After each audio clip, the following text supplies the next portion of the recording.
여러분 안녕하세요. 6월 24일 여의도 펀드매니저TV 금주시장 전망 및 투자 전략 시작해보도록 하겠습니다. 네, 여러분 주말 잘 지내고 계십니까? 네, 저는 어제 치열하게 스터디 모임을 했죠. 12시부터 오후 4시까지 저희가 매달 한 번씩 여의도에서 아주 우리나라 유명한 애널리스트 분들을 불러서 강의를 하는데, 어제는 2차 전지하고 다음에 핸드폰, 핸드셋 관련 서프라이 체인 이런 것들을 봤고, 엔비디아에 대해서 우리가 집중적으로 같이 다양한 의견들을 나눠보는 그런 의미 있는 시간을 가졌습니다. 저도 굉장히 많이 도움이 됐고, 참석한 우리 친구들도 많이 도움이 된 유익한 시간이었던 것 같습니다. 저는 이제 일부러 많은 사람들이 왜 이런 뭐랄까 SNS로 또는 스트리밍 서비스로 동시 이렇게 녹음해 가지고서 하는 거 있잖아요. 이런 걸 왜 하지 않느냐, 굳이 오프라인으로 와서 공부를 시키느냐, 이런 이제 불만들이 많이 있는데, 제가 영원히 느끼는 제 진리는 공부는 아날로그다. 직접 몸으로 와서 부딪히고 직접 강사의 얼굴과 눈빛을 보고 강사의 그 몸짓과 열정적인 것, 그 강사들이 무슨 종목을 이야기하다 그 뉘앙스가 있어요. 그 뉘앙스를 현장이 아니면 파악할 수 없는 것. 우리가 주말에 가서 4시간의 시간을 쏟아부을 때 우리가 얻을 수 있는 종목은 두서너 개다. 그 두서너 개를 얻기 위해서 우리가 4시간을 투자를 하고 왔다 갔다 하고, 또 지방 울산에서도 오시고 많은 데서 오시는데, 이렇게 아날로그로 투자를 해야만 뭔가를 얻을 수 있다. 이게 이제 몸으로 익히는 공부란 거죠. 주식이 굉장히 지적인 영역이지만 의외로 몸으로 와서 시간과 노력과 열정과 뭔가를 돈을 투자를 해야만 얻을 수 있다는 이런 꼰대적인 생각이 강한 것 같아요. 그래서 이제 지속적으로 오프라인 모임을 하는데 저도 피곤해. 매달 한 번씩 이거 해서 돈 버는 거 거의 없어요. 강사료 주고 장 빌리고 임대료 주고 그 다음 먹을 거 사고, 우리 먹을 것도 우리 그 카페 친구들이 도네이션을 많이 해주십니다. 네, 손실이 안 나게 도네이션 해주고, 그거 가지고 맛있는 샌드위치 사고 맛있는 거 사고 물 사고 알바비 주고 이렇게 하는데 나름대로 의미는 있는 것 같아요. 그래, 어제 첫 번째 주제는 엔비디아였습니다. 엔비디아 네, 엔비디아입니다. 그 다음에 마이크론의 실적 반응이 다음 주에 제일 중요하다. 그리고 금주에는 어떻게 투자 전략을 잡고 추천 종목을 쓸 것인가, 이 분야가 가장 고민이었죠. 엔비디아의 포커스를 맞춰서 좀 이야기를 해보도록 하겠습니다. 아주 긴 시간이니까 켜놓고 주무시든지 결론만 듣든지 2배속으로 빨리 하시든지 마음대로 하시기 바랍니다. 처음에는 이 한 30-40분짜리를 4개로 나눠볼까 했는데, 제가 유튜브로 돈 벌 생각도 없고, 그렇다고 구독자 수가 늘어난 거 아니니까 주절주절 이야기 할 테니까 여러분들이 알아서 들으시기 바랍니다. 구독, 좋아요 많이 눌러주십시오. 첫 번째 주제는 엔비디아, 네가 이제 문제야. 과연 이게 단기적이냐, 엔비디아 하락이 단기적인 거냐, 아니면은 구조적으로 이제 들어왔느냐, 여기에 대해서 이제 판단이 안 선다는 거죠. 그래서 그날 제가 우리 스터디 모임에 나온 친구들 의견을 물어봤는데 거의 90%가 단기적이다, 숏이다. 아니, 팔라는 숏이 아니라 단기적으로 가격 조정이 있을 뿐이지만은 큰 변화, 큰 엔비디아의 향후 전망에 대해서는 스크래치가 나지 않는다라고 일반적인 90% 생각이다. 저는 이제 너무 긍정적으로 들었던 이야기는 너무 많이 하니까 부정적으로 우리가 엔비디아를 봐야 될 게 뭐가 있는가, 이런 쪽으로 해서 이야기를 유튜브에서도 듣고 여기저기 모아가지고 이제 이야기를 주로 해드렸던 거죠. 그 이야기는 다 할 수 없습니다. 왜 그러냐면 돈 주고 와서 들으신 분들이 이야기했기 때문에 그 중에 몇 개만 제가 이야기를 해드릴게요. 최근 엔비디아의 시총 싸움이 너무 중요한데 왜 엔비디아 시총이 1위로 가는 게 중요하냐, 이거에 대해서 여러분들 생각을 해보신 적 있습니까? 물론 시장에 사람들이 입방아를 찍기에 누가 1등을 했느냐가 중요하지만, 결국 엔비디아가 1등으로 오면은 이 글로벌 시장에 있는 많은 ETF 중에서 1, 2, 3등의 그 투자 포트폴리오의 투자 비중이 달라진다는 거죠. 한 예로 스테이트 스트리트 글로벌이 운영하는 그 펀드를 보면 1, 2등의 그 50% 정도의 비중을 주는데 1등과 2등으로 많은 그 포지션을 주고 3등은 5%밖에 주지 않는다는 거. 이게 700억짜리 펀드, 700억 달러의 펀드인데, 따라서 엔비디아가 지금 5등인가 5등 정도에 있어 5% 정도 비중을 주지 않는데, 만약 1등으로 온다면 30%에서 20% 가까운 투자 비중으로 끌어당겨야 된다. 약 110억 달러의 수급이 있다. 더 늘어날 것이다. 이런 이유들이 이 한 ETF뿐만 아니라 많은 ETF들이 1, 2등급 시총 비중에 따라서 이제 순위에 따라서 주기 때문에 굉장히 중요한 수급이 있다. 이게 일반적인 목적인데 저는 이걸 뒤집었다는 거죠. 우리가 어떤 종목이 꿈과 드림과 그리고 미래의 변화라는 큰 흐름으로 가다가 어느 순간에 꺾이면 사람들이 수급이 어떻고 뭐가 어떻고 이런 걸로 논리를 방어를 하면서 바닥을 뭐 많이 빠지지 않을 것이라고 이야기하는데 저는 그렇지 않다. 제가 해보니까 꿈과 드림과 세상 변화로 갔던 종목이 꺾이면 수급이고 뭐고 다 소용이 없더라. 따라서 엔비디아의 핵심은 우리 테슬라에서 봤잖아요. 테슬라가 쓰러진 이유가 여러 가지가 있는데 첫째는 경쟁 상대들이 드러나고 가격 경쟁이 일어나고 세 번째로는 판매가 이제 캐짐에 빠졌다는 거죠. 이런 것들을 뛰어넘기 위해서 시간이 필요하고 제국이 무너졌는데 결국 엔비디아도 경쟁자가 나타나거나 가격이 뭐 하락을 해야 된다든가 또한 캐짐이 나타난다든가 이런 것들이 있어야 되는데 여기에 대해서 아직까지는 어느 누구도 지금 뭐 경쟁자도 없고 캐짐도 없고 뭐 여러 가지가 있는데 살짝 스크래치가 났는데 그 이유에 대해서 추론을 해보는 것들이 더 중요하다. 따라서 수급 싸움은 그렇게까지 중요한 문제는 아니다. 이렇게 일단 이야기를 한 거죠. 그래서 저도 개인적으로는 엔비디아가 크게 꺾일 것 같지는 않아요. 10%에서 15% 정도면 충분히 가능할 것 같고 단 지금 미국의 기술주가 엔비디아를 비롯해서 섹터 퍼가 30.9배다. 2002년 우리 IT 버블 이후로 가장 높은 밸류에이션을 가지고 있다. 밸류에이션은 언젠가는 조정을 받죠. 밸류에이션을 이길 수 있는 것은 영업이익의 증가밖에 없는데 영업이익이 마르는 샘물처럼 꾸준히 나는 그런 비즈니스는 없다. 전기차도 마찬가지였다는 거죠. 또한 엔비디아 RSI가 70을 넘었다. RSI가 81까지 올랐는데 이 RSI라는 것은 상승률분을 하락분으로 나눈 건데 이 상승률분이 하락률보다도 더 높다는 것은 70%나 높게 나온다는 것은 이게 이제 가이드라인인데 70을 넘어가면 그냥 완전히 고평가죠. RSI가 80을 넘어가서 꺾이지 않는 종목을 본 적이 없다. 엔비디아 RSI가 80을 넘어갔더라. 고평가 영역이 있다. 이렇게 이야기를 하는 거죠. 기타 뭐 다양한 이야기들은 우리 그날 어제 와서 들은 친구들의 기억 속에 남겨놓고 다시 우리 엔비디아로 돌아봅시다. 엔비디아의 하락과 그리고 투자 전략은 뭐냐? 올 들어서 S&P 500 지수가 30일의 신고가를 이끌어갔는데 그 중에서 핵심이 엔비디아였다는 거죠. 이게 이제 이틀 연속 3%대 하락을 해서 사람들이 서서히 걱정을 하는데 이게 일시적인 걱정이냐 아니면 장기적인 구조적인 걱정이냐 여기에 대한 것들이 주말에 큰 생각거리였던 거죠. 결론적으로 말하면 중장기적으로는 좀 문제가 있을 수 있지만 단기적으로는 단순한 가격 하락일 가능성이 높다. 이렇게 보는 게 맞을 것 같아요. 미국 올가에서는 연이은 3%대 하락이 단기 급등에 따른 차익 실현 매물에 따른 것이다. 이렇게 이야기를 하는 분들이 많죠. 뱅크 오브 아메리카는 가파른 상승이 차익 실현에 취약하게 만들었다. 업계의 치열한 경쟁이 엔비디아 수익의 역풍이 될 수 있다. AMD나 인텔과 같은 기존 경쟁사들 뿐만 아니라 아마존이나 마이크로소프트, 구글 등 자체 제품을 개발 중인 업체들도 경계할 필요가 있다. 이게 제 논리 중에 하나였죠. 어도비나 세일즈포스 등과 같은 소프트웨어 기업들과 소비자들이 새로운 AI 기능에 더 큰 비용을 지불하지 않는다면 우리가 과거 닷컴 버블 당시에 봤던 것처럼 이 모든 횡재의 열차가 멈출 수도 있다. 이렇게 다양한 의견이 쏟아지고 있습니다. 긍정적인 전망도 만만치 않죠. 네, 만만치 않 4조 달러까지 갈 것이다. 긍정적인 의견도 만만치 않습니다. 자, 그럼 두 번째로 엔비디아에서 만드는 HBM의 수급이 어떻게 되냐. 수급 전망을 좀 제가 그때 해드렸는데 HBM이 부족할 수 있다. 아니, 그러니까 공급이 넘칠 수 있다. 부족하다는 것은 그 전의 이론이고 공급이 넘칠 수 있다. 공급이. 이 이야기가 시장에서 나오기 시작했다는 것은 중요한 변화이다. 24년 HBM 캐파는 23년 대비 2.5배에서 3배 이상 증가할 것이다. 이 부분은 누구나 다 아는 이야기인데 그럼에도 HBM 공급사인 DRAM 3사와 모두 2024년에 이어 25년까지 HBM 캐파 할당이 끝났으면 HBM 공급 부족은 지속될 것이라는 게 일반적인 생각이다.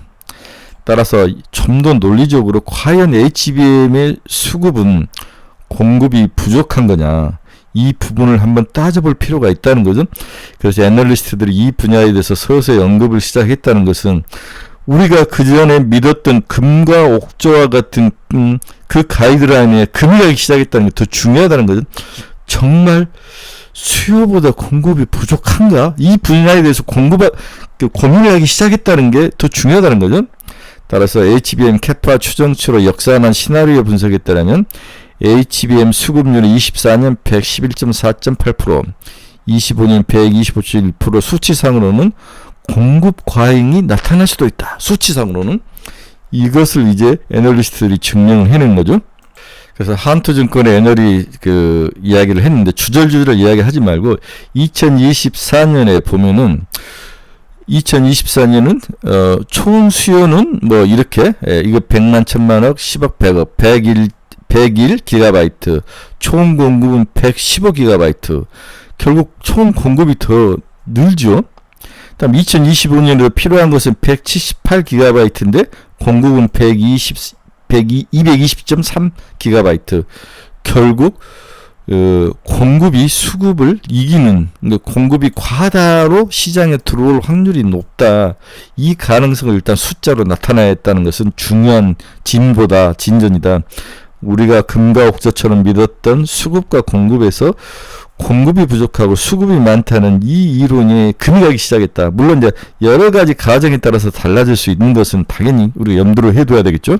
그래서 이 애널리스트는 공급의 변수는 삼성전자이다. 삼성전자가 어떻게 시장에서 얼마나 빨리 콜 테스트에 들어오고 얼마나 캐파를 증설하는지 뭐 얼마 증설하고 이런 이야기들이 다 있는데 이런 것을 떠나서 삼성전자가 콜 테스트를 통과해서 들어온다면 시장은 완벽하게 공급 과잉 상태로 갈 것이다. 이 말은 뒤집어 보면 두 가지 의미가 있다. 이 부분이 너무 중요한 게 잘 들으세요. 첫째는 우리가 그동안 삼성전자의 주가를 지금 바닥으로 몰고 가다 끌고 올라올 수 있는 것은 레거시 반도체가 아니라 HBM의 콜테스트 통과다. 콜테스트 통과 여부는 저는 7월달 IR 실적 발표하고 IR을 7월 말에 얘기하는데 그때 이야기를 할 것이다. 콜테스트 통과했다. 그렇다면 단기 반등이 있을 수 있다. 하지만 중장기적으로는 공급 과잉에 HBM도 시달릴 확률이 높다고 또 봐야 될 것 같아요. 따라서 삼성전자는 지금 사서 콜테스트를 통과했다. 7월 말에 발표 때까지 가지고 있다가 팔아야 된다. 9만원 정도가 목표 가격이다. 이렇게 봐야 되는 게 맞는 것 같다. 그 다음에 이게 들어가면 SK 하이닉스는 이제 거의 27만원, 28만원, 30만원 올 때는 무조건 팔아야 된다는 그러한 두 가지 결론을 우리가 추론해 놓을 수가 있을 것 같습니다. 이게 제 개인적인 생각이니까 참고만 하십시오. 그래서 지금 반도체 3사는 HBM에 모든 걸 쏟아붓고 있는데 이렇게 쏟아부으면서도 한편으로 마음구석에는 HBM에게 모든 캐파를 무작정 늘리는 것은 문제가 있는 게 아니냐. 왜 그러냐면 한쪽에는 더 큰 시장이 레거시 반도체 시장이 있다는 거죠. 지금 이게 이제 많아봐야 2대 8인데 레거시 시장이 8인데 여기에 웨이퍼를 계속 투자하면 이쪽에서 계속 쇼티지가 나면 이득이 주는 거니까 예, 레거시 반도체 3장을 투자를 해야 HBM에 하나를 만들 수 있으니까 레거시는 한 장을 투자하면 되는데 이 웨이퍼를 3장을 투자해야 이 HBM 만들 수 있으니까 많은 그 가소성이 물론 수익은 좋을 수 있지만은 한번 심각하게 생각을 해야 돼. 만약에 공급 과잉이 왔을 때는 계속 HBM에 쏟아 부어야 되느냐. 그렇다면 캐파 증설이라든지 이런 데에서 좀 주춤하고 머뭇거릴 가능성도 있다. 이렇게 된다면 HBM 시장은 생각만큼 우리가 가정한 만큼 우상향에서 그래프가 이렇게 올라가는 샤플리 올라가는 비선형적인 수익 구조는 아닐 것이다. 이렇게 이해도 해볼 필요가 있습니다. 자, 엔비디아에 대한 제 생각은 뭐 주설주설 이야기했지만 단기적으로는 기술적으로 하락이다. 하지만 다시 반등을 할 거지만 지금처럼 V자 반등으로 다시 가기는 좀 힘들다. 삼성전자와 SK 하이닉스가 영향을 받는데 SK 하이닉스는 30만원 근처 오면 팔아야 된다. 삼성전자는 올 7월 말에 아마 IR을 할 때 틀림없이 콜 테스트를 통과할 것이다. 그때 주가가 많이 오르기 때문에 미리 사둬야 될 것 같다. 그래서 그 정도에서 푹 치고 올라오면 3분기 실적 발표 때 정도에 밭은 팔아야 된다. 목표 가격은 한 9만원 정도 보고 있다. 이렇게 단순하게 이해를 하시면 될 것 같아요. 또한 우리가 그렇게 금과 옥조 영원히 무너지지 않을 제국으로 생각했던 테슬라도 무너졌고 자기가 올리고 자기 내부의 제국은 늘 내부의 문제로 무너진다고 이야기를 했죠. 엔비디아도 언젠가는 무너질 것이다. 서서히 세상 사람들이 정말 공급이 부족한가? 이 분야에 대해서 퀘션 마크를 붙이기 시작했다는 거죠. 제국의 금이 살짝 가기 시작했다. 많이 가지는 않았지만 이것도 한번 생각을 해야 된다는 거죠. 두 번째 우리가 생각해야 될 것은 마이크론 테크놀로지 2분기 실적 발표가 너무 중요하다. 27일 날 발표가 있죠. 그래서 가이던스는 64억 달러에서 68억 달러. 그래서 68억 달러를 넘으면 어닝 서프라이즈로 볼 수 있고 EPS도 0.38달러에서 0.52달러. 문제는 3분기 가이던스를 어떻게 두느냐. 3분기 가이던스를 어떻게 주느냐도 중요하다. 따라서 27일 날 마이크론 테크놀로지 실적 발표와 시장 반응 숫자와 그리고 시장이 반응하는 그 반응 정도가 너무너무 중요하다. 그때까지는 27일까지 시장 먹고 터지고 여러 가지 썰을 해서 움직일 가능성이 높아 보인다. 이렇게 봐야 될 것 같아요. 저는 개인적으로 마이크론 테크놀로지의 실적 발표는 시장이 긍정적일 것이다. 이렇게 된다면 조금 빠져있는 종목들은 살 필요는 있다. 마이크론 테크놀로지에 또 이렇게 수혜주는 SK 하이닉스밖에 없는데 그렇다면 SK 하이닉스 30만원 근처까지 올라오면 그때 파는 것이 맞다. 이렇게 또 의견을 붙여볼 수 있는 거죠. 우리가 이제 반도체나 AI에 관련돼서 새로운 투자 아이디어는 없는가 이 분야도 한번 생각을 해봐야 되는 거죠. 네, 우리가 엔비디아가 매몰려 있을 수는 없으니까 주식은 살짝 한 발 앞서서 움직이는 게 가장 좋은 답인데 그 살짝 한 발 앞서서 움직인다는 게 그게 예술이죠. 그래서 공부를 많이 해야 되는 예술이다. AI 산업의 미래 투자는 어떻게 될 것인가? AI 산업은 B2B 하드웨어가 먼저 가죠. 지금 이 시기죠. 그 다음에 B2B 소프트웨어로 가는 데고, 그 다음 B2C 하드웨어로 가고, B2C, 그 다음 소프트웨어로 이런 순서로 지금 움직이는데, HBM 하드웨어에서 먼저 먹고, B2B 소프트웨어, 어떤 것이 갈지는 모르지만 챗 GPT 같은 것들, 그 다음에 B2C 하드웨어, 이게는 언디바이스 AI로 관련된 애플과 삼성전자가 여기에 속한다. 그 다음에 이게 만들어져서 시장에 나오면 여기에 각종 웹들이 나오고 이 웹 중에서 대박이 나온 상품이 나올 거라는 거죠. 그래서 지금의 생각은 이제 여기 B2C 하드웨어하고 B2C 소프트웨어로 시장에 눈이 가야 된다. 이 이야기를 지금 하고 있는 거죠. 그래서 애플이 B2C 하드웨어로 지금 시장에 진출하는 9월 달에 그래서 지금 여러 가지 노이즈가 있죠. 중국에서 새로운 물량이 나오지 못할 수도 있다는 그 가정까지도 있는데 이런 때일수록 애플이 흔들려서 내려온다면 애플을 살 게 아니라 애플의 뭔가를 납품하고 이런 종목으로 사는 것도 나쁠 것 같지 않다는 생각이 좀 드는데 어제 이제 저희 그 반도체 핸셋 애널리스트가 와서 하는 소리가 LG 디스플레이 쪽의 서프라이는 의외로 좋더라. 애플이 의도적으로 삼성 서프라이 체인에 들어가지 않으려고 노력하는 면이 많다. 예를 들어서 접는 폴더블이라든지 이런 쪽의 이야기들. 그런 쪽에서 차라리 LG 디스플레이를 살지 말고 LG 디스플레이에 속해 있는 그런 서프라이 체인 뭐가 좋을까? 뭐 기억도 저는 잘 안 나는 거예요. 자화전자를 사야 되나? 이노텍을 사야 되나? 이노텍 정말 가스라이팅이 이제 지겨운데 이런 것들이 한번 생각을 해봐야 될 것 같아요. 일단 B2C 하드웨어와 B2C 소프트웨어 쪽으로 눈을 돌려야 된다. 이건 이제 누구나 다 아는 이야기지만 한번 여러분들에게 강조를 해드립니다. 세 번째, 금주 시장은 어떻게 될까? 코스피가 2년 5개월 만에 2,800선을 회복한 지 하루 만에 다시 2,700선대로 내려왔다.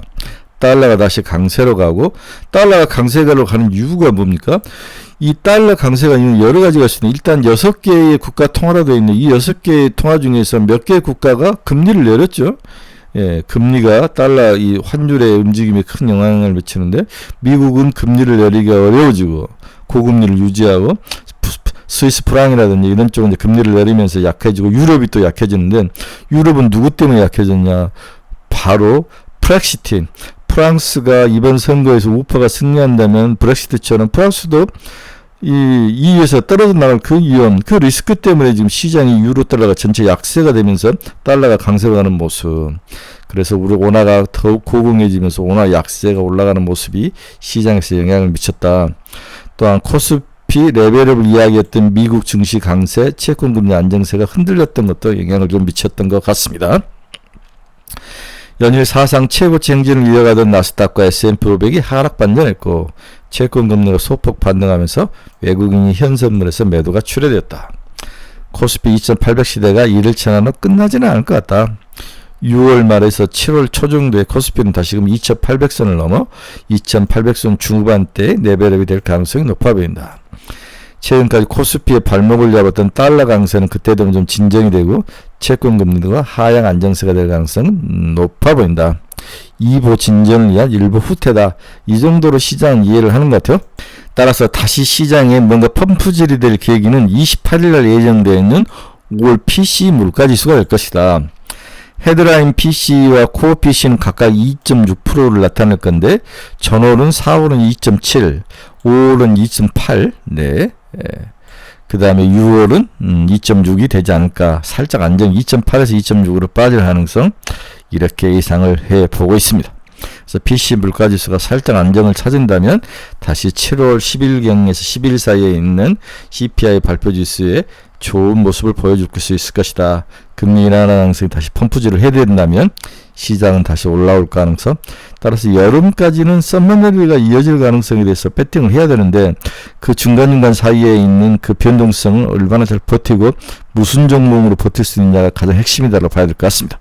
자, 그렇다면 우리는 시장 투자 전략을 어떻게 가져야 될 것이냐. 이 부분이 이제 제일 중요하죠. 이 부분이 가장 중요하다. 현재 금융시장 에브리싱 랠리를 경험 중이나 이에 대해서 금이 가기 시작했다. 에브리싱 랠리는 완만한 물가 하락과 연준의 완화적 스탠스가 기초적인 모습이죠. 미국 경제나 연방정부와 민간의 지속적인 투자가 진행 중인 골디락스에 기초를 하고 있다.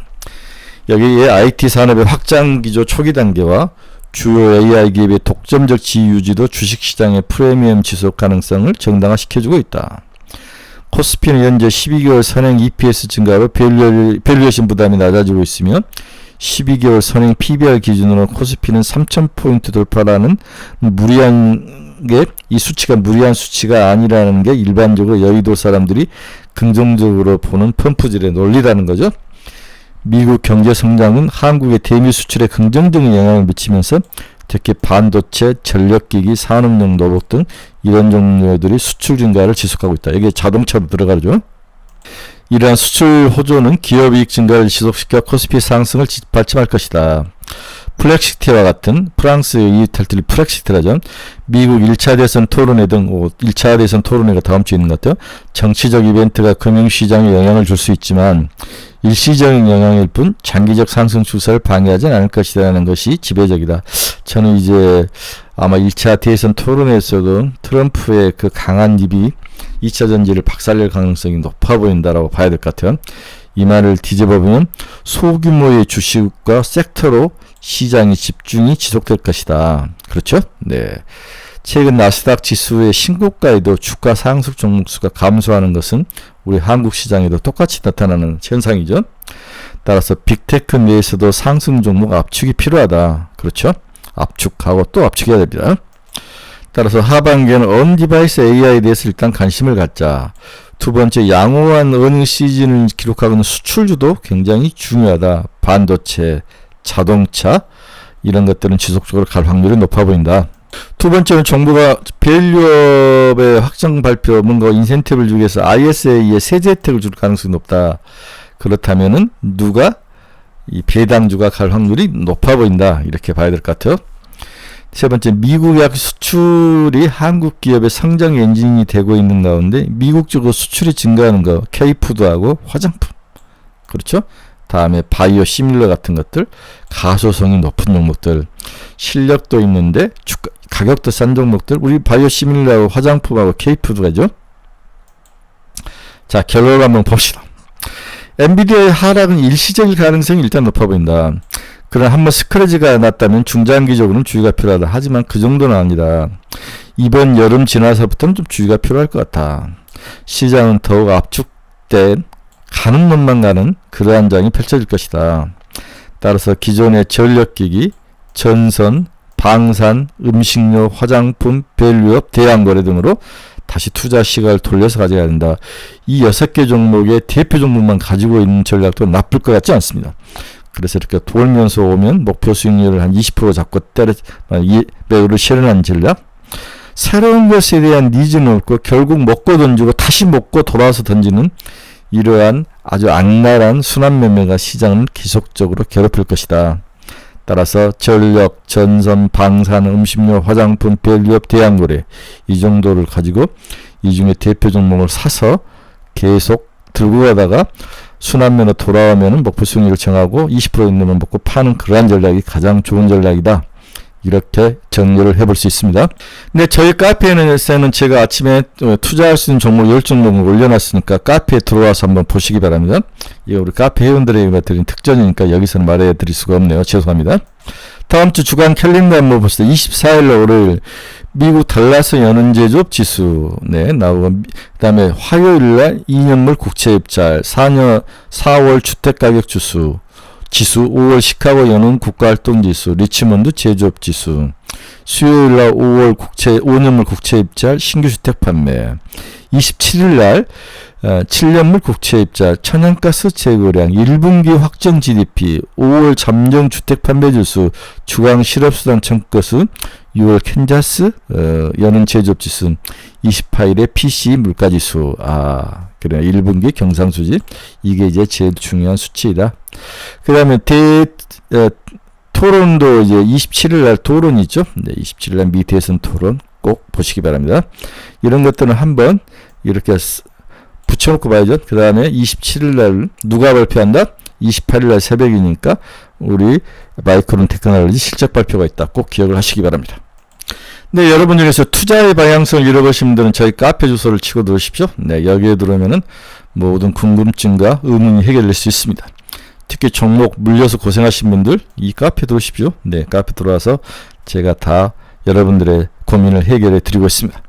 또 관심 종목이 필요하신 분도 저희 카페, 저희는 뭐 리딩하는 카페는 아닙니다. 기초 분석, 산업 분석, 종목 분석 유료니까 충분히 생각하시고 좀 충분히 생각하시기 바랍니다. 주위 친구분들께 좀 많이 좀 공유 좀 해주시기 바랍니다.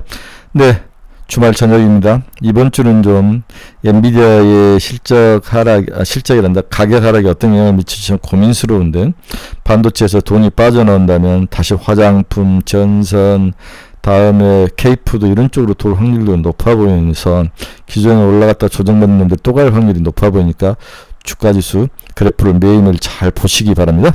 여러분 고생하셨습니다. 화요일 아침에 뵙도록 하겠습니다.